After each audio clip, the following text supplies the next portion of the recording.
evening, or morning, or afternoon, or twilight, dear listeners, and welcome to Four Weebs, that anime podcast, as we occasionally call ourselves too. This week, your host will be me, Becca, and I have to apologize. This chest is more of a fan disservice. Oh no. That took me a second to realize you were quoting something, and I was like, what does she mean? Like a treasure chest? Or... yeah, treasure chest. Well, yeah, something like that. My mind was going to, like, her boobs? What Yup. other chest? Yes. I don't know. I'm Leah. I'm confused. I like it. I'm Liam, and I usually obsess over Ghost in the Shell, but now the actual official trailer for the movie's coming out. I mean, it's not as bad as we thought it was going to be, but doesn't mean it's okay.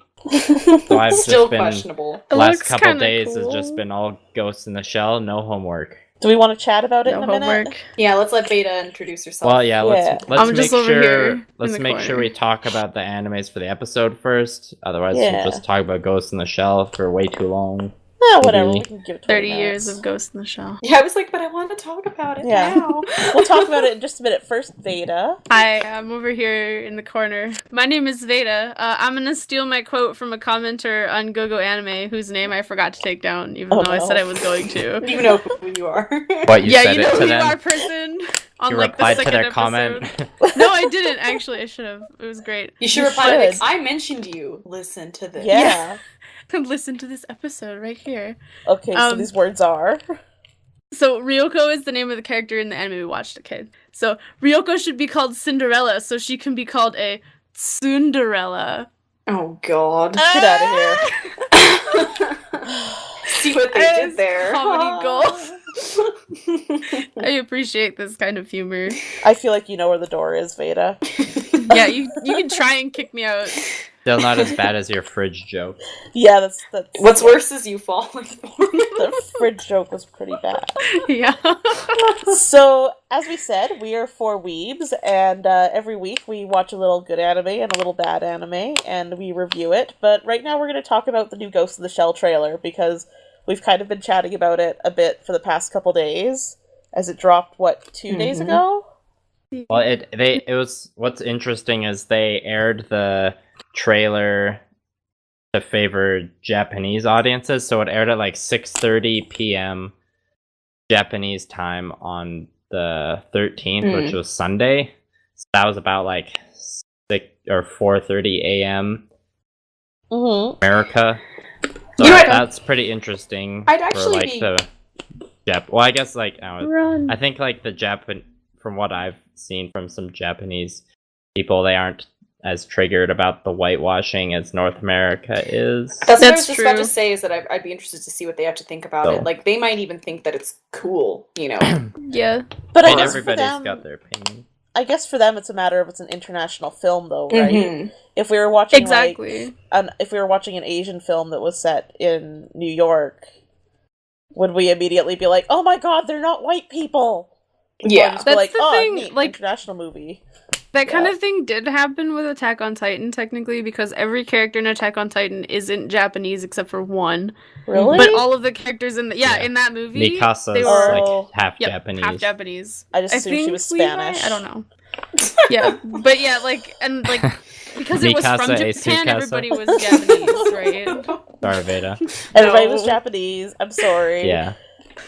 Mikasa's Yeah, I name is mean- really distracting. It's just Okay. like that Hollywood is just so big compared to everyone else's movie business. Yeah, exactly. Yeah. I yeah. guess my initial thought on the Ghost in the Shell trailer is like I'm still like not okay with the movie being remade, just because like it doesn't really need to be remade, and that's just kind of like the problem with the industry now is just Everyone's running out of ideas. franchise fatigue, Basically. as they call it. But on Yeah. the positive side, I think like after all the controversy that this movie has had so far, I think they're handling it the best way that they can. Mhm. That I can get more into in a sec after your guys' initial thoughts. Yeah. Yeah, I believe I said this to, I know I said it to Becca, I think I put it in the chat that we have, and I was saying how if I was to look at this movie as someone who hasn't seen Ghost in the Shell, I actually don't think it looks that bad. Mm-hmm. And even as someone who has seen it, I was actually, like, not pleasantly surprised, but it definitely seems better than what I had anticipated. Mm-hmm. Yeah, I like, agree. taking the whole ScarJo controversy out of it, or whatever. Mm-hmm. I'm not totally like, nope, fuck this, nope. Like, I'm kind of like, okay. Well, maybe. Maybe. We'll see. Yeah. Yeah. So that's where I'm at. Veda? I didn't know we were doing opinions.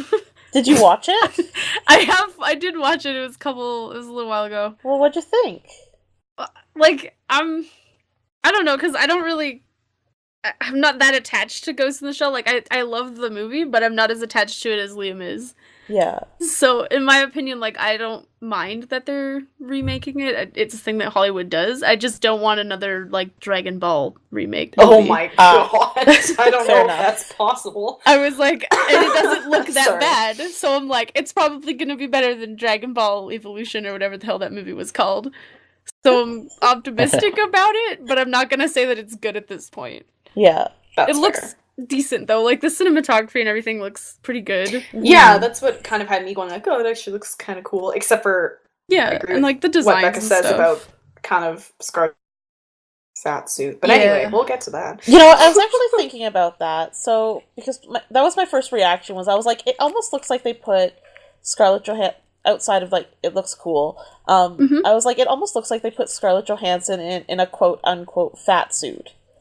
I didn't get that impression. Well, but... and then I kind of sat there and thought about it, and I was like, Jesus Christ, this is how blind I am sometimes. When you watch it a second time, she looks shaped like a regular woman, but I was discussing it with Liam the other day at Dungeons & Dragons. I'm so used to seeing her as, like, the Black Widow from Marvel, where they make a point to make her look really lean and, like, sucked in and tight, and she looks like a regular human being in Ghost in the Shell, and for a minute, it kind of shocked me, but I'm okay with it now. When I say, like, I agree with you with the whole fatsuit thing, had nothing to do with the shape of her body. Yeah. It was just the whole effect of it. Yeah, there's a that weird I texture didn't care on for. it. There's a. Okay, I got breaking some. out. Leah. Liam? Oh, Yeah. sorry, was I breaking out? I got lots of stuff to say about the thermal optic camouflage suit. Yeah, that was a bit weird looking. I'm watching it right now, like the trailer again, because I wanted to go back and look at how Yeah. Scarlett Johansson looks, and that's not what threw me off. It wasn't her going like, "Oh, she doesn't look audacious enough" because it's Scarlett Johansson. There was just something about the suit that just threw me off. There's definitely something about like the texture, something that makes it not look human, which is kind of weird. Well, but she's a cyborg. Yeah, this is true. Yeah. Well, I mean, Spoilers. in the anime, she's like pretty much butt naked because it's like her thermoactive camouflage. So I think that like what they're doing with the movie here is pretty good because they're trying to keep it pretty close to the manga, but also just like being modest enough that it can be like it doesn't become a whole like, oh, she's naked. Oh. Yeah. No, in all fairness, they technically did a good job. It was more that it threw me off. It's not that I'm saying like, oh, that looks terrible, I don't like it. It's just it definitely like made me kind of look at it. I get the thing about Scarlett Johansson's body. It wasn't as much of a shock for me, I think, because I've seen the movie Under the Skin, which has Scarlett Johansson in it, being just like, and that's like no thin suit. That's just like straight up naked Scarlett Johansson for a lot of shots. And it's not like all Black Widowed up. So I guess I had seen those curves before. And I have no problem with those curves. Oh no, like she still looks great as it is. Again, it was more of the, like Becca was saying, like the texture of the skin more is, or quote unquote skin. Yeah, the visuals of it, there was something that's like different about it, that's unexpected, and that's exactly what it is. Like you said, it's the suit that she's wearing. It's not just her body, but yeah, I agree, Leah. It's just like there's something when you first see it that you're like, that's not quite what I'm expecting to see. And it was weird for a minute. Yeah, but in all fairness, like, you know, thinking about how it is in the anime, that would be kind of a hard thing to replicate. No, well, and like I said, I think overall the movie looks really cool. Another thing I said to Liam, because the whole Scarlett Johansson playing the lead has been such a controversial aspect. So it actually looks like they're including more diversity in general, because you see not just like Asian people, but you see some white people, some black people. You see a different variety of faces. I only and saw stuff. one Asian person. And But, like, there think- was a lot of fast that's shots. true. Yeah, and like I think a lot of the board member shots are Asian people. They just did a lot of like back shots rather than head shots. Whatever it is. I was like, but it makes sense, because in a dystopian future, there's probably going to be more dispersion of races anyway. Mm-hmm. Not everybody's Well- going to be Asian. Well, or- you can Can look be at it argued both. the other way. That's what I say. You can look at this movie both ways, right? You can look at it as that anime fan who wants it to be portrayed accurately, in which case you're like, why is this quote unquote whitewashing happening? Or, you know, they're not staying true to the movie, blah blah blah. Mhm. The creative adaptation and someone taking their own spin on it. And yes, it is Hollywood making it, so they're trying to make it a little more North American friendly. Like, you could look at it both ways. It's I'm to personally appeal to a just wider happy. audience. Yeah, see, what bothered me more was the fact, the whole thing where they were saying they were going to cast Scarlett Johansson and then make her look Asian.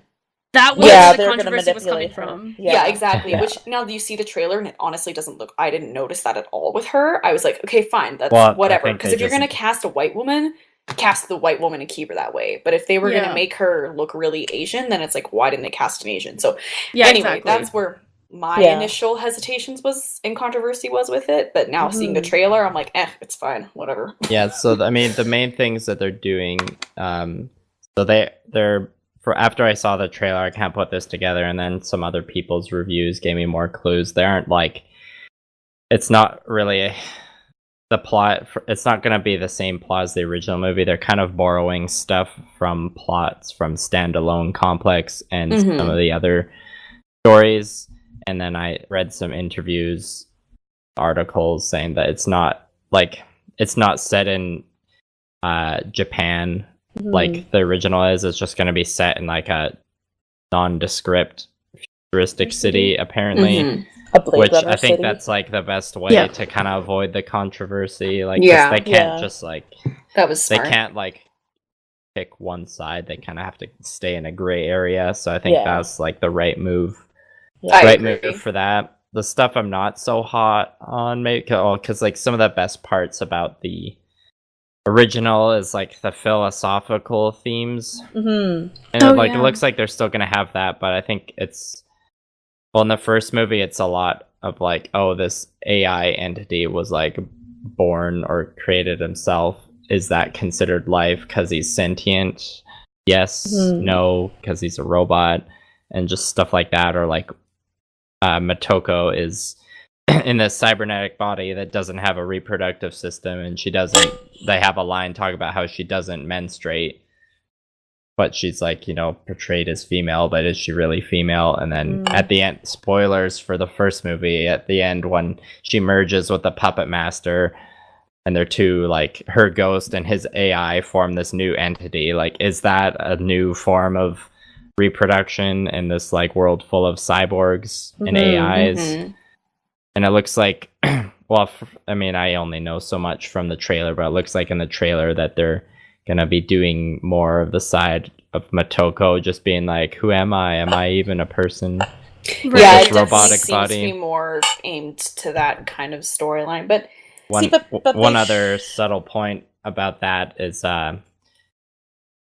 when they released the trailer in Japan, I think there was a press event. I'm not sure if it happened at the same time, but they basically like showed the opening sequence of the film, which was like almost a shot-for-shot recreation of the sequencing. of the famous reincarnation sequence from the beginning of the original, which is probably like my favorite part of it. So they recreate it, and it's about, and well, the whole movie in general, they said, is about 60% practical and 40% CGI, and like their recreation of it looks really good. And they got the original composer to like redo the same That's song cool. from the intro, so Yeah, the song's I like like that. similar but like different. It still like just felt wrong watching it though, That's because fair. that original sequence is really good, and I don't know, but I'm pretty biased. Like the new one looks good, but it's it doesn't kind of reach the same level. But anyways, the main point I had from getting this is it looks like the Motoko in this new movie still has her organic brain. I think what they're getting at is like she was in all the storylines, she's in some sort of accident.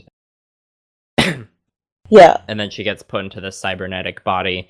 In the show, like she has like her entire body is robotic, including her cyber brain. The only like human part of her is her ghost, which goes in the cyber brain. That's her consciousness. Yeah. So that's, like the ghost in the shell. It's like I still have my consciousness, but I'm in an entirely like cybernetic body. Does that still make me human? Do you think they did that to make it a little more like straightforward for audiences to understand the whole yeah, I mean that's another indicator for me that they're kind of going more focusing on her themes as opposed to like the general like identity and the future stuff. I think that they can, because they show the puppet master later on in the trailer. Well, it could be the puppet master. Well, it probably is the puppet master, but who knows like how different it's gonna be. But I found the original Ghost in the Shell was quite centered kind of on like her experience and her living in that world. I don't know. I kind of agree. I feel think, like, or at least the main like remember when I watched it and I said I didn't really acknowledge a lot of the underlying themes because I was was only half paying attention, really. But all of her that stuff, movie isn't a good like half paying attention. No, I movie. know, but that's when I watched it. It's a critique. That's the time I had. But I was going to say, when I did watch it like that, though, her storyline and all of the kind of like metaphors around her, I understood because it to me was a little more based on her. Yeah, if that's all you're. Really they're definitely there in the first movie. I just think that it looks like with the movie they're gonna shift even more the focus onto her and maybe like dumb down the themes a bit. That kind of wouldn't surprise me though, to make it a blockbuster, right? That's what I was gonna say. I'm like, exactly. I think it's so people can like be spoon fed it and just be like, oh yes. Here's the big question: is how many people are going to go see this movie and then go, oh, this is so cool, and it's all because of the Matrix, man. Oh. I was wondering about that myself. You know, everyone. I just hope enough people are. I mean, hopefully some of the older people know that like the Wachowskis have like literally said that Ghost in the Shell was inspiration for the Matrix. So. Yeah. So they technically wouldn't be wrong. They just wouldn't just in a backwards way. Yeah. They wouldn't be wrong. They'd just be wrong. Like people who say that Gandalf is just like Dumbledore. It's like, oh my god. I've never heard that actually. I had a friend who told me that relentlessly. Yep. Well, I'm sorry, but swap them. My brother, they're practically identical. My brother had a friend that thought. My brother had a friend that thought disco was in the 80s. So. Oh dear. You know what? That one is. Well, I was gonna say that one's easy to like. When I was younger, I think I thought that, but everything's from the 80s when you're younger. That's true. Everything it was either 70s or 80s, and then even what everyone thinks is the 70s was actually the 60s. Yeah, it's just all messed up. No, it's 60s is the psychedelic hippies. 70s is the bell bottom. Well, I guess bell bombs were in both, but 70s was the afros and the disco and the black exploitation films. And then the 80s was the shitty Titan braid. Tons of cocaine. Cocaine and Madonna. And, the 90s were when everybody figured out how to use cocaine respectfully. Yeah, but they all had really bad hair. And then we all listened to Nirvana and the skater boy pop music. Oh boy, and had frosted tips. That's more like early 2000s. Well, late 90s, early 2000s. Only 90s kids will remember this. Anyways, I have one last thought on Ghost in the Shell. Let's see if I can remember it. Basically, my last tangent was like, I'm kind of bummed that they're going the route of that she still has like an actual brain instead of like an entirely cybernetic body. What if they did a sequel though where they had her just as an entirely cybernetic body and they just initially started with her brain? Well, that depends on if they go with the ending of the first movie or if they go with an ending of one of the arcs from Standalone Complex. Okay. So I've extrapolated more than I probably should have from the trailer, but You're very all good. passionate It's about all this we've movie, got, though. Liam. We get it, Yeah. Liam. We know how much you love Ghost in the Shell. Also, Exactly. I figured it out. Sorry, 90s was the hip-hop era. The what? Yeah, The 90s was more like hip-hop, and then early 2000s was the skater boy pop music. Yeah, that's a good point. There we go. Sorry, So I had is to this say a that. music podcast now? No, I just had to say it. Becca, It's what become animes one. did we watch this week? All Alright, let's get into the stuff. Anyone who has thoughts on Ghost in the Shell, comment. Yeah, we'll label this episode 4 Weebs talks about Ghost in the Ghost Shell in the Shell. and some other stuff. By the time it comes out, though, the trailer will have been out for a while. Well, everyone knows we run on a slight delay. Get with the Steins Gate and learn how to time travel already. Yeah. Jump Nice up, reference. jump up. Jump up? Jump up. Alright, so the animes we watched this week. Do you want to start with the good anime or the bad anime? I have it on good authority that we're going to have a controversial discussion for the good anime, so... You're taking it so harsh. Okay, but I always feel like I talk at the end of the episode, so Alright, I think you want to talk We first? did a bad one. Okay, about the bad one at the I beginning. feel like the You know bad one was kind of like, eh. So, Alright. I guess I should explain first. My theme this week was I really wanted to watch the Magical Girl Raising Project, which is a new anime for the fall 2016, and I was like, hey, that show looks great, I want to watch it. Picked it as one of my picks, ended up not watching it through my picks. So we'll start with the bad one first, which was the Magical Girl Raising Project. The one you wanted to watch. Yeah, the one I wanted to watch. I got to watch the good anime, go figure. Liam and Leah watched this one. So, this show is about a social game called the Magical Girl Raising Project allows 1 in tens of thousands of people to be a magical girl, quote unquote, possessing extraordinary physical capabilities and looks, as well as special magical powers that set them apart from the rest of the human race. But one day, in a district containing 16 magical girls, the administration announces that it must have the numbers of the magical girls to solve the problem of magical energy. At first, the 16 magical girls race to collect more magical candy than their competitors, but the rules quickly become twisted, and it quickly becomes a murderous battle for survival among them all. This show has a 7.1 on my anime list, and it's currently airing, and I know you can watch it simulcast. Did you say it has a 1? No, 7.1. Oh, I just heard 1 and I was like, what? Like, Jesus. Like it's 0.01 away from being 7-11. Okay. Oh, Yeah. yes. Oh, sick. Yeah. Am I crazy or did I didn't hear the 7 at all? I heard the 7, I heard dude. the 7. Okay, You're I crazy. didn't. It's I was okay. just like, Sorry, oh, Leah. what? Our audio has been glitching a little bit all night. Yeah. So this is made by Genko, which is another thing kind of tying our two animes together. How about Leah, you tell us about your initial thoughts. Okay, well, I'm going to start off by saying, if people probably know this from listening in the past, I don't watch magical girl animes. I usually find them quite annoying, as cute as they may be. Yeah. I'd also like it stated, because I feel like it's going to come up, I have not seen Madoka Magica.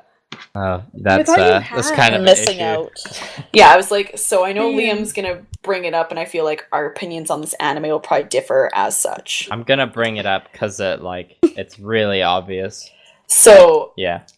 so as someone who has not seen Madoka Magica and normally does not like magical girl animes, I was actually pleasantly surprised with this one. Because I actually liked it. It was good because it wasn't really obnoxious or anything, and it wasn't super sparkly. Oh my god, you know what I mean? Yeah. Yes. I watched the first 5 minutes just out of curiosity because I want to watch the show. Mm-hmm. It's not very sparkly at all. It still had appropriate amounts of sparkle when needed. Yeah, That's but good. it wasn't over the top, and it's Like Sailor Moon? the characters weren't really out there and obnoxious, and they all I don't know, had their man. own Some of them were. Well, some of them were. Do we wanna- I guess Do we want to stop for a minute and back it up and let Liam tell us how he feels about it? Yeah. I was almost done. Say I was how just- I feel. I was Okay, just gonna sorry. say Go ahead. that I liked it because it Fine. I wasn't obnoxious. There wasn't a lot of sparkles, and I enjoy death game animes. So oh, spoilers. which is where it's going. So I was just gonna say. Okay, so are you Whoopsis. fine if we spoil up to the episode 2, Becca? Yeah. Okay, I I'm sorry, suspect so. but we have to. Do it for feel the like- I It's feel the podcast. main thing. I feel like for our listeners who are sitting there going, no, don't spoil it, it's new. We've never really been scared of spoiling shit, so True. Hey, we spoiled stuff last time. Yeah, so. we have a long-standing record of not giving a fuck about spoilers. So. And the description literally explains, like, Yeah, I guess what goes on. Yeah, so I'm not worried about it. So my initial thoughts were like, how the rating on my anime list seemed typical. It's pretty average. There's parts that were like, I might have been CG, I'm not sure. It was like integrated pretty well. Nothing like super over the top animation wise. Everything was like really gratuitously moe, I found. Mm-hmm. And like by the time the show started, well, I don't know, like when the characters start getting introduced, it reminded me a bit of Danganronpa, because like each character has such a like a really unique outfit, and like they introduce a lot of characters, specifically saying what their specific magical power is. Oh, I so could see it felt like had that video game feel, kind of like Danganronpa did. It's just like moe girl, magical girl anime. It seemed like it's kind of marketed to like a younger audience. Hey, Danganronpa was a death game too, so yeah, there's a connection. But I mean, it's like the tone of this anime was kind of weird, because like it starts off as like a playful magical girl show, like, oh, I'm using my magical girl powers to like help people find their lost keys and rescue kittens from trees, and then the like cutesy guy or little creature that makes the pacts with all the magical girls is like, oh, I need to like reduce you guys to half, so whoever like has the least candies at the end of every week is gonna lose their magical girl powers. And they're like, oh shucks, guess one of us is gonna have to stop being a magical girl. And then the lazy magical girl that doesn't have enough candies that week dies. Her power is to enter people's dreams. It's like once it hits midnight, it's like she fucking dies. Oh shit. But like the tone of the show still kind of stays like it's a show for a 13-year-old girl, I maybe. kind of disagree. Like I think it's totally going to depend where the show goes. Okay. This is where like, because you haven't seen Madoka Magica, because the show is like, it was trying to be edgy. It's like, oh no, the girl actually dies, like so tragic. But like Madoka Magica just does it way better. But like the tone of that show, when it's not like, when people aren't dying, the tone of the show is still like more serious. I found like the tone of the show is kind of like it's just like having an identity problem, I guess. Sorry, can I just say again, as someone who hasn't seen Madoka Magica, what I was gonna say is I think it's gonna depend how the next few episodes go, because how I kind of viewed this was they did that on purpose. Like, again, I understand Madoka Magica has done the whole shock value thing, whatever, but let's just leave that aside, because I have not seen it. So I kind of looked at it as, it was like doing that on purpose, where it was supposed to be cutesy, happy, magical girl, whatever. And I think they're slowly trying to go towards that, getting darker. Like, sorry, I know you said to put it aside, but like Madoka does the same thing. It starts off really and gets dark. Sorry, we lost you for a moment there, Liam. Madoka does the same thing, where it starts off cutesy and gets dark. And I feel like this show is just, it just wasn't like it wasn't original enough for me, maybe, if that's the sentence I'm looking for. But I haven't seen Magica, so that's just what I'm trying to say, is from someone who hasn't seen something comparable.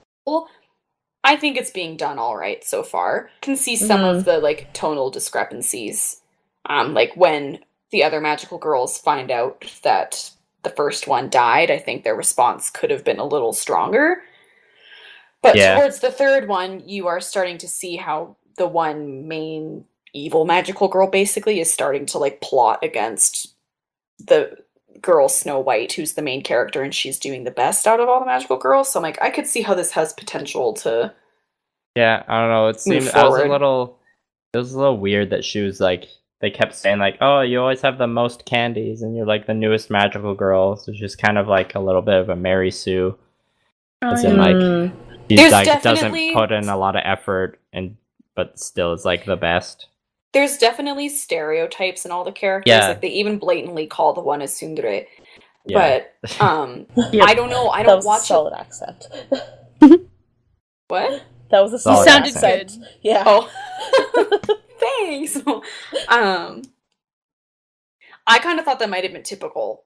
A lot of magical girl animes I've seen do have a lot of stereotypes, or they all seem the same to me. Well, Yeah, the main so- character it does felt- tend to be more plain. Yeah, so I kind of just took that with stride. Yeah, no, all the characters combined, everything felt like each character was like, oh, this will be this cliche character, and then this will be this cliche character, and then some of their outfits were like a little. Some of them were adorable, though. Some of them were the cute. main characters were so cute because it was covered with flowers. So, like, of course, I like it. Yeah, or like the girl Oh, yeah. who's like one girl, her power is like she can go into other people's dreams. So her magical girl outfit is like like loose pajamas with Huge pajamas with little flappy smiley arms. clouds Yeah. flying around her and stuff. Mhm. But then there's like the one girl who's a ninja who's wearing like a leather bikini. Some My like God. yeah. Yeah. Yup. And then there's the But one it's girl. not as gratuitous as it sounds. Like It's gratuitous not when you over- like compare it to the kind of who I think the target audience is, but and then there's the magical girl who's like the bad renegade one, and she's like the cowboy or cowgirl magical girl, but her For real. outfit is like so she's She's those got like stars mini on her nipples. yeah Oh, you know Solid. those mini hats that like fancy British people wear called fascinators or whatever. Yes. She's Yes. got like one of those, but it's a cowboy hat, Aww. and So she's basically like she's like One of hashtag too edgy for you. she's like one of the ponies from My Little Pony. Sure. See, I didn't mind all their outfits because I think they were trying to hit the point that of different kinds of magical girls that you see, Mm-hmm. you So- know, in every genre kind of thing. So, So I have a I don't know. question. Within Mhm. the first 3 episodes, does the death game portion of the show start? Episode 2 very starts. briefly, yeah. Yeah. So, like, episode 2 at the very end is when the sleeping magical girl basically, so Nav, who's this cute little bunny looking robot Yeah, thing. little The Cube floofy of thing? the show. Yeah. Yeah. Oh, yes. The Cube of the show. I don't know, but anyway. He's like, oh, like, you know, you can't be a magical girl anymore, but your powers don't run out till midnight, so, like, you can transform one last time for, like, old time's sake or whatever. And she's like, okay, so whatever, she transforms one last time, does her dream thing, Yeah. and then at midnight it shows her back in her bed, like, in her original human form, Mhm. Yeah. and her mother walks in and finds out she's dead. And that's how the second episode ends. And then the third one, they kind of get into, like, you know, the girls find out she died and they can now, like, steal candy from each other. It was more like a description. None of the Yeah, they fighting had actually happened yet. They kind Or of started yet. they kind of underreacted a bit. I Yeah, found. no, I definitely agree with that. They definitely and like they don't underreacted. even bring the reaction in until like the later half of the episode. So like the girl dies, and then the next episode starts off like pretty happy. Mhm. Almost like I felt they blew off the death a little bit. I 'Cause I would was agree like- with that. Huh. I was pretty like that the death part. I was like, oh okay, so the show is gonna be like darker than I thought. And then the next like 15 minutes of what I watched was just like the average stuff from before. Mhm. Yeah, and that's Yeah. why I think it's going to depend how the next couple episodes go, because I think it has the potential to do well and take the darkness further, like just, and, you know, they maybe were implementing it slowly, or it could just kind of flop. Totally. Die, depends. yeah. Like if you're killing little magical girls, I think you have to just go hard on the edginess. I mean, the opening scene is literally a bunch of Oh yeah, I bloody forgot. bodies. Yeah. Is so, it? like the very Yes. first shot Yeah. is just like this gory kind of battle scene, Damn. like the Mhm. aftermath of it. Yeah, that Yeah. was like, yeah, like I was saying before, the show maybe it's just having a bit of a identity crisis. Mhm. Yeah, it's Kinda all one or over the the other. place. It's either going to be an identity crisis or it's going to be on purpose, but they're moving maybe a little slower than they should be. Yeah. Hard to say, I don't know. but And I for don't a- know. Sorry. I was For a gonna say, I bad believe- anime, Oh. it's not that bad. That's good. Becca? Yeah. Oh, I was gonna say, I believe the anime is topping out at 12 episodes, so they've only got so Oh, much time that to tell so changes much things stories. Yep. I Madoka might did agree it with well that. But as yeah, well. well. Madoka Madoka more had than- 12. Yeah, I might agree with Liam a little more than I thought it was going to be longer. I don't know. We'll see. It could turn around. Let me just triple verify that. Based on what Mal says. Unknown,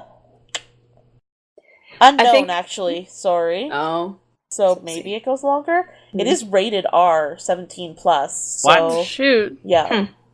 It's rated R. Oh, Yes. we haven't talked about worse. the one thing that kind of surprised me a little bit.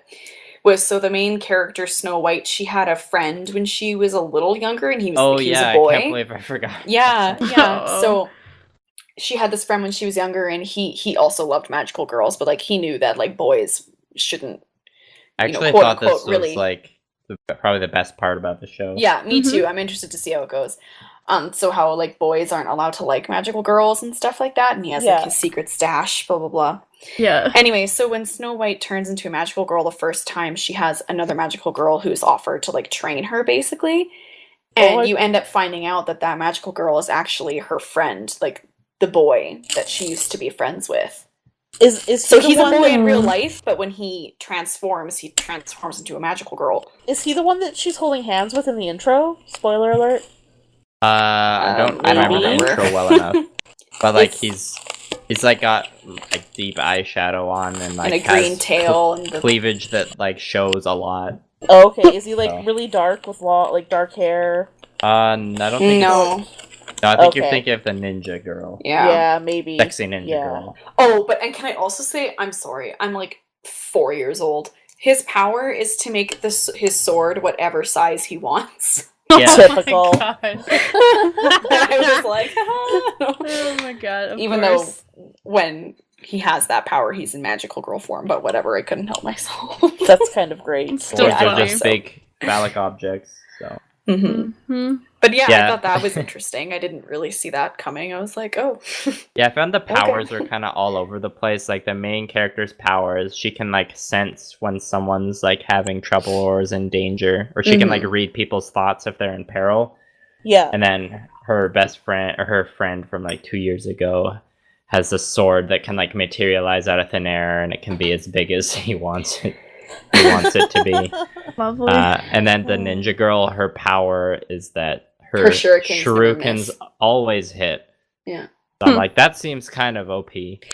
One thing I will say, I definitely think that their powers were kind of plot devices so that they could make. I think they focused like, well, we want a ninja themed magical girl. So what could her power be? We want a cowboy version. What was her power going to be like? Do you know what I mean? Yeah, there's also like one of the other main characters is like a witch that rides a broom. So her power is that she has a flying broom that goes really fast. But she's so cute and looks like a witch. And there's a furry magical girl. Oh, yes. Oh dear. Her power is to like dig really fast or something. They got something for everyone. Well, she got fucked in the magical power. Yeah, and she's kind of the one that gets like pushed around and like bossed around a lot by this other magical girl. Aww. Who also has these two, like there's these two, I think they're like little boys. They're like angels, but each of them has one wing, so they're always like flying side by side. I don't know what their story is, but they're kind of annoying. Yeah. So, but it's doing a cool thing and having this boy that likes magical girls that turn to a girl. Mm-hmm. It's like that was unexpected. I'm wondering if they're going to do like a romance at all with. That's why I wonder, because maybe he's just that token character to be there to like really stir up the emotions when you really need it. Like let the romance happen, and then suddenly he's dead. And like he's technically still a boy, but he can appear as the magical girl, so you can get some of that in there, and you're just like, yeah. Yes. Well, yeah, and I'm not sure. Like, it made me think a little bit of Steins Gate. I can't remember the character's name, but there's a character in Steins Gate who's like basically trans, but they don't really address. The trans issues. Yeah. They don't address the trans issues in the show. They kind of address it in like a bad way, I find. Yeah, where they kind of did. Yeah, where she asks. It's like, what do you mean she's a girl? She's got like, I'm gonna feel her crotch to see if she has a dick. That was awkward. I mean, that's what's her name again? Yeah, I can't remember. I forget her name. But, like, she gets an entire episode because he goes back and does something to make sure that she'll actually be born a girl, but then when she's born a girl, she wants to become a male, I thought? No. Well, it's Steins. It gets pretty complicated. It's weird. But, anyways, like, that's the only other time I've seen kind of a trans thing in a show, so maybe the show can, like, deal with it a bit better than the way Steins Gate did. Not to like bash Steins Gate or anything. It's still a really good show. That was just like one of the small issues with it. Yeah, it wasn't Ferris. It wasn't Ferris is the cat girl. It was Ruka. Meowsters. Ruka, right? That sounds about right. Yeah. Yeah. Who knows? But I think it was Ruka. So are you gonna watch any more of this show? No. I probably won't, but I will applaud it for being a magical girl anime that kept my attention and didn't make me not want to watch it. I think if you are someone who likes magical girl anime and you have not seen Madoka Magica, I think it's definitely worth looking into, in my opinion. And I will say I had no interest in watching Madoka Magica before, but now hearing the comparisons of this Madoka Magica, it kind of makes me... Because I don't watch magical girl anime. But it's so different. It's a deconstruction. It's a deconstruction, I know, but there are still deconstructions that can not be obvious deconstructions. School Days was technically a quote-unquote deconstruction. No, but that's shut just up. a bullshit. But Madoka is good. Anyway, was it though? Happy. I just said I'd give it a try. Madoka Magica's on Netflix, man. You're triggering me right now, Leah. All the movies are on Netflix too, just watch it. Yeah. Okay. Now, do you guys want me to watch that before or after I finish, I never remember its Evangelion? name. Evangelion. My next special episode Evangelion is first and Madoka. Well, Leah, finally watching all the things she should as an anime fan. Yeah. Madoka will frustrate you less than Evangelion will, but I like Evangelion better.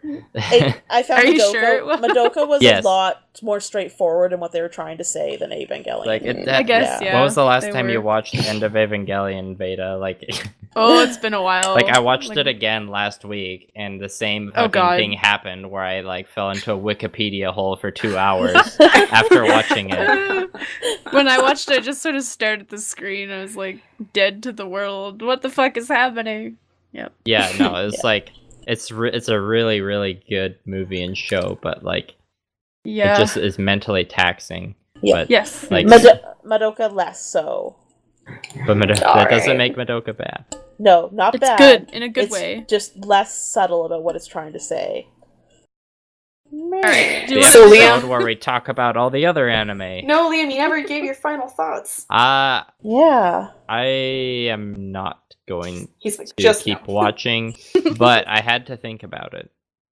It wasn't like, thank God these 3 episodes are over, like it usually is. I'm not gonna lie, I'm probably gonna check it out. Well, I'm gonna check it out regardless, because I've been wanting to watch it anyway. I think it's definitely worth checking out. I have lower expectations, / I'm prepared to be disappointed based on your guys' review. Well, again, I keep saying it, as I hadn't seen Madoka Magica, so I actually enjoyed it. So, yeah. Perhaps it goes a different direction. I guess we'll have to see. The show is totally... We lost you for a moment, I'm sorry. Oh, I just said it's totally going to depend how it goes. It could still be really good, or it could, like I said, just kind of go, like, meh. Well, I was going to say, at this point in time, there's only, like, 5 episodes of the show out even to watch at this point, so it could literally go anyway. Or you could watch Yuri on Ice, right? Yeah, I was totally going to watch an episode of that before this episode, but I'll have watched some by next week. God damn. Please do it. Yeah, I haven't watched any either. Don't have time anymore. I need someone to talk to about Yuri on Ice. Okay, we're working on it, man. They're very pretty men, yes. They're so pretty, oh my god. I'm not gonna cry. Oh my gosh, don't cry, Veda. I'm not gonna cry. Not until we fight. Oh god. Okay. Alright, so transitioning into talking about the quote-unquote good anime, this one is another one produced by Genko, and it is called, where is it? Ookami-san and Her 7 Companions, or a very long Japanese name that we all know I'm just going to butcher, so I'm going to skip. So Fair Okami enough. Ryoko is a spunky and by some accounts rather manly high school girl. She is tall, speaks in a traditionally masculine way, and is very proficient in fighting.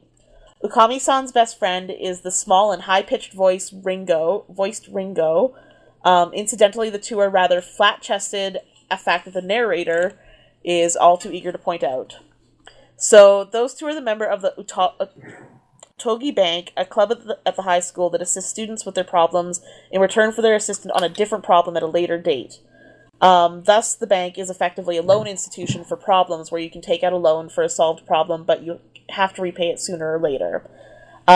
This bank is able to solve any problem and will go to any lengths to do so, often leading the members to danger or mayhem. Since most of the members of the club are female, another male is needed for the more dangerous assignments, thus the scopophobic Sorry. A little bit. Ryoshi is induced as the member, blah blah blah, after he confesses his love for Ukami. I'm sorry, that took a really long time to I don't know okay. what just happened, but it wasn't it's a you. very I think it was the confusing description. Huh? It makes more sense when you watch it. Yeah. So essentially, there's this collective club that helps out people by solving their problems. And Ukami is kind of like their main enforcer / like the face of the club who does most of the work. And then you got like the other guys, like the boss and the other characters. Let's do our initial thoughts and then we can explain maybe a bit better what the fuck is going on, because I don't think the synopsis is very good on Mal, frankly. Not really. No. Veda, do you want to tell us how you feel about this show? Okay. So, I don't know. I found this show kind of, stereotypical in a weird way. Not in plot-wise, but just, like, maybe in plot-wise a little bit. But in, like, the characters as well. Like, everybody was just kind of... as soon as you saw them and heard them talk, you knew exactly who they were. Like, the main chick is, like, a tsundere, and then her friend is, like... What is that one? A loli? Oh, friend Lolly. is a loli. Yeah, and then you have like the shy dude, and then like the really really snivelly like wimpy main guy character who shows up halfway through the first episode. He wasn't. And I found him really annoying. I don't know what it is. Maybe it's just because he shows up and he's just like, "Don't look at me! Wow, I love you!" And she's like, "What the fuck?" And then he like, there was a whole scene, and he's like, "I love you!" And she's like, "Come out and talk to me," because he's like hiding from her because he doesn't like being seen by people. I don't know. Yes. He has a fear of being looked at. That's what scopophobia is. Yes. Yes. That does take a large portion of that episode. Yes. But yeah, and I'm like they do have like parodies of classic fairy tales in there. So like her friend is Little Red Riding Hood, and then the main character is the wolf, I believe. Yeah, and then other characters are other fairy tales that I haven't quite picked out yet. Yeah. Yeah, I haven't figured it out. Yeah, but I don't know. There's nothing in the show that really struck me as something being like, wow, they really did something different with this show. It's just sort of average. Fair enough. That was my initial thought. See, I was kind of on the flip side where, like, this show reminded me a lot of other shows I really like. Mm-hmm. The way the main character kind of, like, well, the male guy, Ryoshi, who's afraid of being looked at, he reminded me a lot of Scott Pilgrim. And Ryoko reminded me a lot of Ramona from Scott Pilgrim. And I quite like Scott Pilgrim, so that kind of like felt really close to me. It endeared it to you? Yeah, and just the way the characters kind of interact with one another, like they're not afraid to kind of like talk shit at one another and stuff like that. Mm-hmm. It gave me a very Scott Pilgrim vibe, and I didn't think that the main, like the dude, Ryoshi, I didn't think he was that wimpy. I think he just like, he doesn't know how to deal with his phobia. And that makes him seem really wimpy.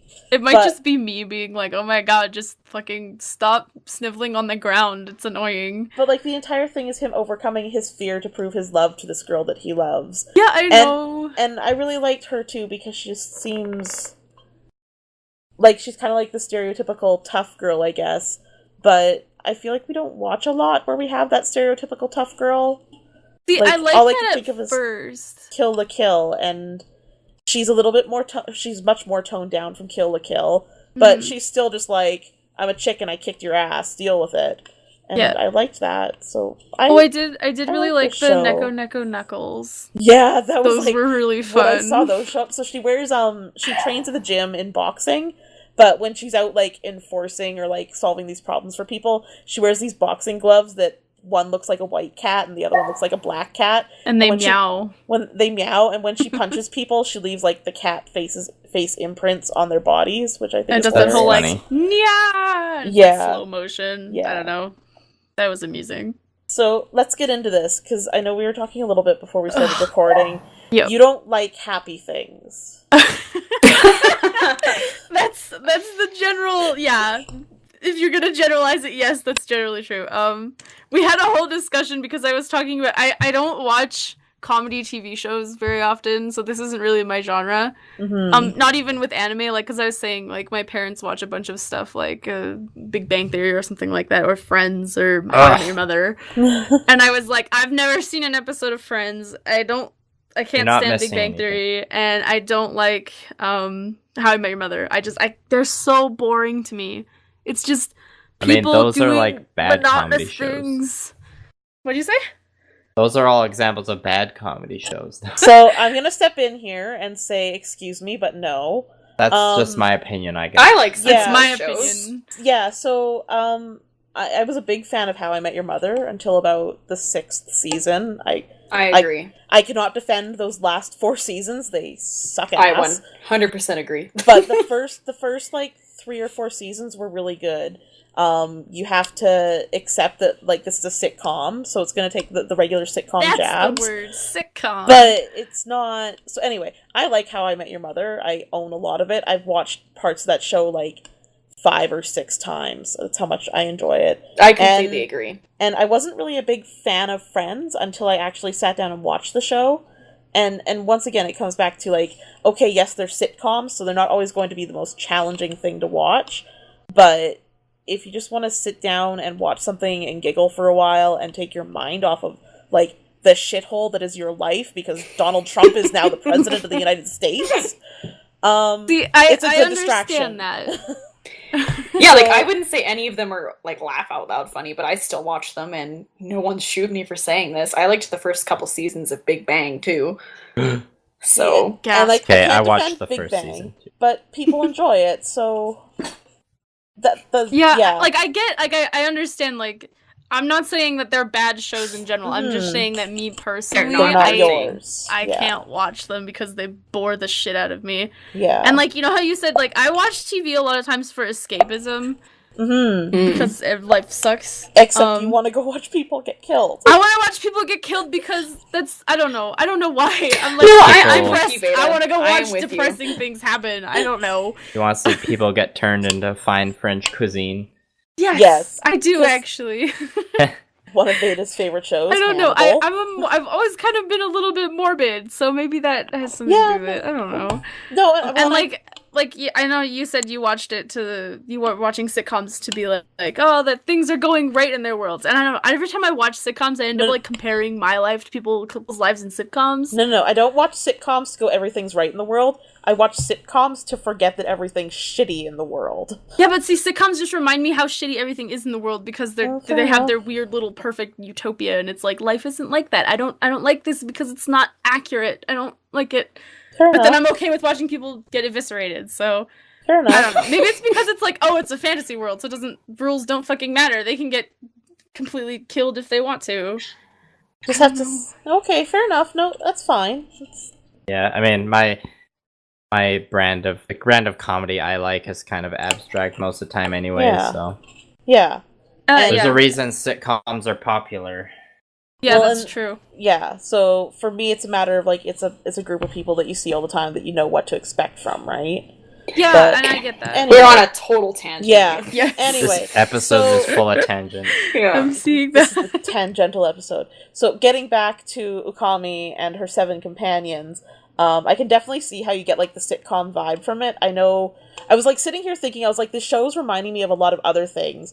The first one was Scott Pilgrim versus the World, and then I almost thought, I thought of Ouran High School Host Club, which you brought up when we were discussing it. I thought a little bit of beforehand. Ouran. Yeah, but I don't know, something about Ouran I like better than this show, and I can't put my finger on exactly what. Is it because there's more sparkles? Because I can totally see that. It might, maybe. It also might have been, I watched Ouran when I was, like, way younger. Okay, yeah, fair enough. And so, I'm, like, endeared to it already, whereas the show, I'm, like, watching it right now, and I have different tastes, and I'm just, like, I don't it doesn't jive with me. Yeah. Yeah. Fair enough. Not a big fan. I should also mention that I watched the sub version of this. And I watched the dub. Yeah, I don't know if that makes it any different. Yeah. So, in the sub, was there the narrator that kept popping in with, like, snotty comments the entire time? Okay, there's one thing I like to say about the narrator. If you're watching the sub version, the narrator is fucking annoying, because the characters will be talking about something. Granted, most of the time it's pointless, but the narrator is also talking, so there's, like, 4 lines of text on the bottom of the screen, and you're like, oh, who's saying what? And you have no idea.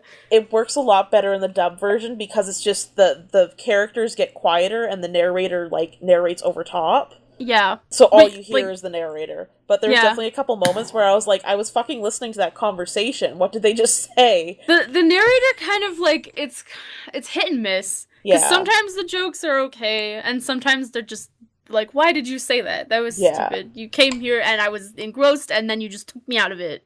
I like dad jokes. Narrator. Well, they're like the whole flat-chested thing. Ryoko is like washing herself in the shower, and it's a shot. It would be normally like a fan servicey shot of like the girl's boobs being soaped up, and the narrator comes in and says, "I have to apologize. This chest is pretty much a fan disservice." Yeah. And then it, like, goes up to Ryoko's head, and she turns around and looks really unimpressed because you're in the shower with her. Like, some of it's really dry, but at other times she's, like, popping in to dispute what the characters are saying. Like, the characters acknowledge her presence. Yeah. They're like, they know the narrator is there. I think that has to do with the storybook element. Fourth wall breaking. A little bit, yeah. A little bit, yeah. So, but, like, overall, I didn't mind the narrator. There's just a couple times where I was like, but a conversation was happening that seemed important. It wasn't the worst thing ever. Like, it wouldn't, like, make me turn the show off because of it, but it was kind of jarring, especially during the subtitled version. Yeah. I was gonna say, I really liked the story in episode 3, though, about the girl that wanted to... Essentially, when she was younger, she was heavier, and her now boyfriend had come to her as a child and was like, who cares if you don't look the same way as everyone else? Like, you're still a good person, and just try to be the best person you can be. And because he inspired her, she grew up to become, like, the person really she pretty. wanted to be. Really pretty, which was, like, her big main focus, which isn't necessarily the best message to send to people. Yeah. But then the entire episode is about her competing with another girl over who's more popular and who's prettier. Yeah. Because she's worried that the other girl's going to try to steal her boyfriend, and at the end of the day, her boyfriend's the only person that votes for her.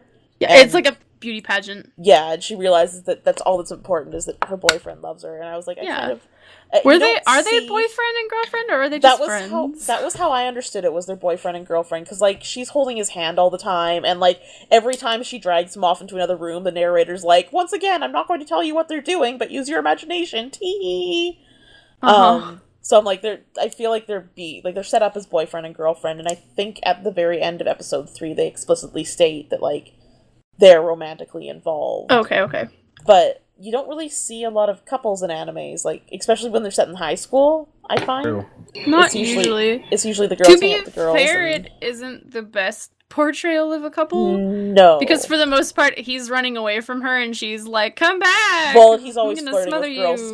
But it reminded me of, like, Morocco and Sango from Inuyasha. Okay, yeah. Yeah, like... I could see that. Yeah, and then the president of the club is a cross-dresser, which is introduced hilariously in the 3rd episode. I knew as Sorry, soon guys, as I'm he showed up for a minute. Okie dokie. Guts to pee. As soon as that character, like, the blonde girl showed up, I'm like, oh, it's the president. See, I know where this is going. I didn't put that together. I was like, when they were like, holy shit, someone is down, because their clubhouse is hidden. They were like, holy shit, it's somebody that isn't supposed to be down here. I was like, how did they get in? And then then they were like, oh, it's the president cross-dressing again. I was like, ah ha ha, that's hilarious. And maybe it's just because I was in, like, that sitcom mode of, like, not thinking about it. I was just letting it happen, maybe. Which was nice. Maybe that's why I found it so boring, because I don't know, everything that happened, I was like, yep, I saw that coming. Oh no, this happened. What are they gonna do? You know, kind of thing. Yeah. It's just unimpressive. See, I should have expected not that much from this show. I don't know why I was sitting there with higher expectations. I don't know. Well, I mean, we are reviewing good and bad anime, so we do have to set a certain bar for ourselves, don't we? Yeah. True. But I don't know. I thought it was cute, and I thought it was sweet, and for the most part it was funny. I kind of like the interaction between Ryoko and Ryoshi. The guy who doesn't want to be seen, because it's kind of, he's slowly coming out of his shell, and she's slowly noticing that he's, like, not as pathetic as she thinks he is. And I kind of liked that out, rather than it just being straight up like he has a crush on her and she hates him and that she's gonna not hate him and then they're together. It feels like they're kind of gonna let the relationship grow a little bit more. Yeah. Which I like, so. I think they'll probably just stretch it out as far as they possibly can, though. Yeah. Welcome. Yeah, I don't even know what to say. Fair just enough. Like there was part of it where in the last episode, like the third episode though, where he starts going all like super like, whoa, I have super awesome slingshot powers now because I need to save the main character or whatever was going on. That was kind of annoying to me. I don't know. Everything was like slightly annoying, and I don't know why. Are you thinking of the second episode where she was caught and tied up and oh yeah, sorry, that was her? the second episode. Yeah. Yes. See, I don't know. Then I feel like because they set it up as he's the person that saves her in the first episode, it's kind of more to like tie that together and show that maybe she doesn't have a very good, a very accurate view of him. I guess I could see it that way. Yeah. I don't know. That's okay. Maybe this just wasn't the kind of anime you needed this week. I think so. That was probably part of it. Yeah. Then there was the whole part, too, with the main chick, Ryoko. Where they were setting it up kind of like where she puts on, like, a tsundere front, but she's, like, you know, well, no, she's got a heart underneath. Yeah, she's, like, she's all hard and tough on the surface, but she's actually a cute little marshmallow who needs saving on the inside. I don't know, part of that kind of bothered me. Like, there were slight sexist tones to the show, but they were really slight. I think she's gonna push back on that, though, because they definitely are setting it up where, like, the guy's sitting there and he's like, the whole reason why I like her is because she looks so tough, but she actually is, like, a girl on the inside. I would really hope that they don't let that be how it ends up, because it seems too obvious to me. I would hope not. Because to me, she's a tough girl. I know, yeah. That means that she's tough, period. Like, she can fucking handle anything, and it would be unfair to take that away from her character just because a guy shows up. Yeah, that's where my issue was coming from. Yes. Where I was like, I hope it doesn't go there, because that's where it seemed kind of like it was going in that second, like in that instance. Yeah, well, and to me that felt like it was too obvious, so I was like, they must be planning to do something different. So I guess I'm just expecting it not to go that direction. Yeah. I don't know. No, I hope not. Do we want to do final thoughts, or you got more to say? No, it was just part of the show felt a little bit tonally confused to me. Okay. I don't know, because I didn't find a lot of it funny. Maybe that's just me. I have a weird sense of humor, like it might weird, be like off the wall. It might be different too to watch it subbed. It might be. Some of the humor just translated better, and I would expect that maybe based on some of the jokes in the dub, perhaps there's a reliance on puns, which, as we've found out... I didn't think there was a reliance on puns. It didn't seem like it. It was just like there weren't really that many jokes in the show. Yeah. For me, like, maybe there were more jokes in the dub. I don't know. Yeah. But, there wasn't really anything like, oh, we're so wacky right now. We're doing a joke. Well, they weren't like wacky jokes. They were more like a dry humor, like critiquing how poorly things are going.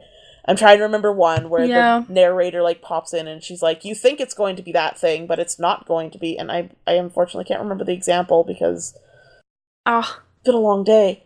But yeah, but at the same time, like, there was that whole scene where they, like, kidnapped Ryoko, and then it was like, okay, wait, whoa, there's, like, gang wars going on, and they have her captured, and they're beating her up, and I was like, this is a bit totally different from what I expected from this show. Well, especially when the next episode is a beauty pageant, yeah, right? I was like, that seemed a bit out of place.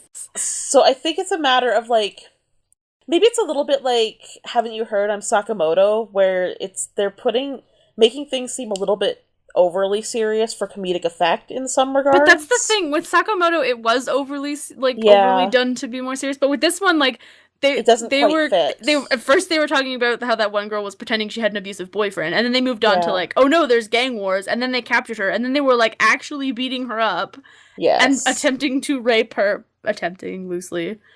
And I was like, this assault is her if nothing else. Yeah, assault. Yeah, I was like, this is a bit dark. Yeah, no, fair enough. That episode did stand out as like, well, this is different than what I was expecting the next episode to be like. But yeah, I don't know. Maybe it was just the assortment of episodes too. Like the first 3 aren't the strongest in the show, and that kind of threw me. So I'm just like, eh. Sometimes it's just not the anime's week, you know? Yeah, that's also true. And like, it's nothing against the anime. I don't think it's a bad show in general. I guess I'll just segue that into my final thoughts. Like, I just, for me, I need more, like, stuff, like, substance going on, and I don't know, like I said, the tone was over the place, like, all over the place, so I was a bit confused while I was watching it, because I was like, okay, so wait, what am I supposed to feel right now? Am I supposed to be laughing at this scene where they're hurting people? I don't know. So it's just a bit awkward, and like you said, it's probably not the show I needed to watch this one for the mood I was in. So I don't think I will. Yeah, no, I'm not gonna continue watching the show. I think I'm planning to watch some more, whether it'll be right away or not. It kind of gives me like the nostalgic Oran Host Club high feel, where like once again every episode's a little bit different, but the characters always stay the same, and you kind of come back for like seeing how the characters deal with the situation. I could agree that the second episode definitely feels tonally different than everything else that's going on. Yeah. So I wonder if there's maybe going to be more going on underneath the surface. Like I said, they might get into something big later on. Yeah, so I'm curious to see what exactly is going on and how it all fits together, so I want to watch more of this. Once again, it's only a 12-episode anime, so for me it's like, well, I may as well, because I'm a quarter of the way done already. I don't know, I thought it looked good. Like I said, it gave me the nostalgia feels for other stuff that I really like, but I don't always want to just rewatch, so yeah, I'm going to keep checking it out. Fair. Whee! Fair point. Anyway, and with that, we go to the marble draw. Whee! Woo! Okay, good night. See everyone next week. Bye. Okay. But wait. You have to tell us what we're watching. It's true. It's been a long episode. We need to do the marbles first. Yes, marbles first. So who would like to go first? I want to go first. Liam gets a white marble. Whoosh. Who's next? Me. Veda got the red marble. What? Everyone gets scared. Revenge is coming. Panic. Oh no. Oh no. Oh gosh, I don't know. I'm gonna pick Leah. I knew it. Oh, thank Leah. God. Oh man. Oh God, Liam, that doesn't sound good. It's not that I don't want to watch the bad one. Hey, I didn't even think of it that way. I really want to watch the good ones. Oh, okay. Well, all right. I'll hold out hope. So I haven't talked to you in forever, Leah. Sorry. That's true. I was actually kind of hoping you were going to pick me. Yeah. Our theme this week is a little different. It doesn't quite venture into special episode territory. Okay. But the good anime is Berserk, and the bad anime is also Berserk. Dun. I feel like I'm the boy of the podcast. I'm gonna pick the really violent anime about the guy with the big sword. But no, this one was on my list too. I actually have always wanted to see it. Lots of people talk about this, one, though, so. And this one I feel like we should get this episode in before the Berserk movie that gets a little stale. People were talking about this a lot over the summer, especially. Yes. So, there is the one slight issue. So just to give a brief history of Berserk, there's the manga in the 90s. Mhm. Then the first animated show covers, well, it starts like at the beginning of the manga, the first arc, and then kind of branches into the second arc, which is called the Golden Age arc.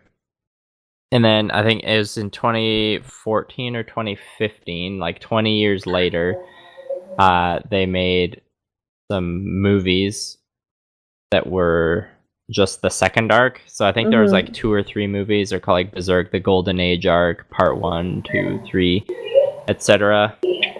Yeah. And then the show that the controversial show that everyone's been talking about, which is referred to as Berserk 2016. I think it came out this summer or this spring, and that's the third arc of the storyline. So it takes place after the movies that came out. So there's like a slight issue in like the bad anime being one that takes place in like the third part of the arc. But I was trying to look for info on it, so I'm not sure if like how separate each arc is and how tied in it is. But I mean, I figured like just watching 3 episodes is not gonna be a big deal, really. So technically, the new Berserk is a continuation of the old Berserk. That's what we're getting at. I don't know. It's hard to say whether that's the case. I know the storyline takes place like after the movies. Okay. But from what I've read so far, it looks like there are a lot of differences between the storyline and the new one and the manga and stuff. But I didn't read too much because I didn't want to spoil a lot for myself. No worries. So I guess when we're reviewing it next week, or when you're watching it, focus more on the. Try to ignore the. I got people yelling at the puppy. Okay, you must be doing something wrong. Quiet, little pupper. Hairball. No barking. We need 10 more minutes. He's like, no. So keep silence. Yeah, try. I guess when you're watching the bad one, try and get past the whole like, oh, there's some stuff before this. But I mean, if you want to watch the movies, be my guest. So, anyways, Berserk from 1997. That's old. Yeah. So I think the manga.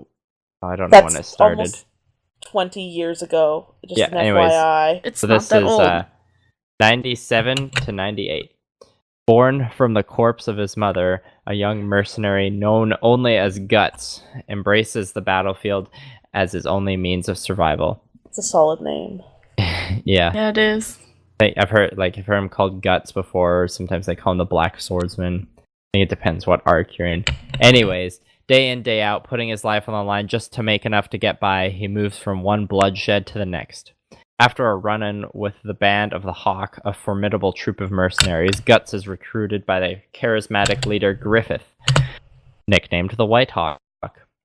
As he quickly climbs the ranks in order to become the head of the offensive faction, Guts proves to be a mighty addition to Griffith's force, taking Midland by storm. However, while the band's quest for recognition continues, Guts slowly realizes that the world is not as black and white as he once assumed. Set in the medieval era, Berserk is a dark, gritty tale that follows one man's struggle to find his own path, while supporting another's lust for power, and the unimaginable tragedy that begins to turn the wheels of fate. Ooh, there's a little background piece on this one now, just saying it's the manga is long running, and it was published in the bi-weekly magazine Young Animal. It was created in 1989. I'm not sure, I'm unclear as to whether it's still running or not, but it might still be running. Anyways, and Berserk 2016. Or just blind read the synopsis. Now branded for death and destined to be hunted by demons until the day he dies, embarks on a journey to defy such a gruesome fate. As waves of beasts relentlessly pursue him, stealing his resolve, he takes up the monstrous blade Dragon Slayer and vows to enact vengeance on the one responsible, hunting down the very man he once locked up and considered a friend.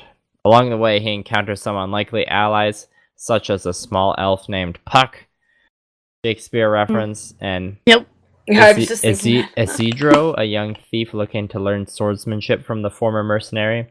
As the ragtag group slowly comes together after having decided to join Guts in his quest, they'll face incredible danger unlike anything they've experienced before. Yeah, I'm assuming, like, since this one is happening so much, like, further after the original stuff, it's gonna be one that it shouldn't be too bad to just, like, watch straight on without a lot of background stuff. I'm not too worried about it. So, Good. I mean, the big controversy from Berserk 2016 was just that, like, it was a lot of CG animation, but, like, Poorly done. Yeah. but, like, CG. poorly done. Yeah. Oh, joy. Berserk 2016 has a 6.8, Although- and Berserk 97 has a 8.4. Oh wow, that's a big difference Whoa. too. Yeah. I was gonna say I had read that Berserk, like the 2016 Berserk, the re-release, some of the CG is being replaced with hand-drawn animation. What, to, like like- when the Blu-ray comes out? Yeah, probably. to fix as is tradition to fix what was That fucked happens up a in the lot. broadcast. Yeah. Yeah. True Well, say. you guys excited for some sword fighting? Bring on some people being eviscerated. I want to see Please. some guts. I feel like excited. after those conversations we just had, or you just had with Becca Veda, I feel like you'll like this show because I've Yeah. heard it's like controversially violent. Hooray, violence. Veda's like, yay! Dead It's okay. people. I'll have fun anyway. This is good. Wonderful. Yeah. Well, is there anything else we need to chat about? I We've think we're good. chatted about lots of. We went on lots Yeah. of tangents today. It's been a long day. It's been a long one today. Thanks for Mhm. sticking around, listeners. I feel like all of If our anyone's still there. conversations. I feel like all our conversations were solid though. Yeah, Yeah. That's good. I agree. And we had to talk about Ghost in the Shell eventually anyway, so It would have come up. yeah. It always comes up. We've talked about it like what on 4, 5, 4 or 10 episodes times. now. Yeah. Yep. I mean, yeah. That's okay. Yeah. I'm pretty sure we've also brought up like Sailor Moon and Evangelion and Evangelion, yes. I know Um, talk about that a lot. yeah. There's a couple things we chat about a lot, quite Anyway. often. Inuyasha. Social- Anyway, Social we media can- plugs. We Social can media. but we can plug our My Anime List accounts now. Oh, yes. Oh, yes. So we all just bothered to make My Anime List accounts Very recently. very recently. If you have any interest in seeing what we've watched, what we think of it, individually What we're speaking, trying to watch. yeah, you can find us. We're all kind of separate and under like random usernames. Why don't we write our usernames in the description of this Yes. episode? Yeah, totally. This sounds like the best plan because some of us have long usernames that are hard to spell. Well, let's just me- Weeaboo, leeaboo. we've got Weeaboo Leeaboo. I'm Asuka Best Grill. All one forgot. word, no caps. Veda is What? Veda. I'm Psycho Cedar Rain. Snow. I'm always Cedar Rain. Usually Psycho Snow. No. I would like yeah. it stated that just based off of the anime I've put on my MAL so far, I've watched 51 days of anime, Holy Jesus shit. Christ, which is man. almost 3,000 episodes. Oh my god. Jesus. When you put it that way, you're like, whoa. You've I like watched how it more than I shows have. your mean score. Yeah. I haven't, Apparently, like- I don't like a lot of what I watch. I'm at a 7.45. That's Yep. higher than mine. Mine's at a 7.75, but like I feel like I've only watched, the only stuff I've added is like stuff I really like and stuff that I've You dropped. really hate. Yeah. I Mine- Although I just added Magical Girl Raising Project. Hmm. Gave it a 5. oh. My mean score is a 6.32, but I've only watched my 7. gosh. I've only watched 7 days of anime, so But I've that only must be, watched like, 5. really generous because mine's 8.13. Whoa. wow. Maybe it's because I put a bunch of Or- stuff I like. That's what I was gonna say. Like, I feel mine's higher than Yeah. everyone else's because, like, I know what I like and that's what I watch. Well, and Yeah. I agree with Liam. I went through and added like all the stuff I could remember, which is either stuff I really enjoyed or stuff I really didn't Yeah. enjoy. So I think a lot of the stuff that I dropped I didn't bother rating fair Mm. as enough. well. Yeah, I think the stuff, especially the stuff I dropped faster than a hot potato, I made sure to rate really lowly. Yeah. I'm looking at you, Bobobo, and Oh, God. 009-1, and Yeah. Squid Oh, I don't have is- 009-1. I'm gonna go do that Yeah. right now. Oh, Add I have to go right now and give Garzy's Wing a 10. I wrote a review solid. for Garzy's Wing and Holy everything. Yeah, you did. It That's was. I did. commitment. It was good. Yeah. Committed. All right. Well, All right. amongst our My Anime lists, you can also find us on Facebook or iTunes or Podbean. Please don't comment on our Podbean. I've checked our one comment that we got like 2 weeks ago. Checked in quotes because there's nothing actually to see. But every second day, I've received an email about this comment that does not exist. Oh my god. So Facebook, please. Facebook us, please. Go there. Or iTunes. Follow us on Podbean. I like that, but commenting, please don't. Maybe not. Please have mercy on my email. Okay. We should go. Yes. Yeah. That's all. Yeah, we're gonna shut up now. All right. Good night, listeners. We love you. Love you. Bye.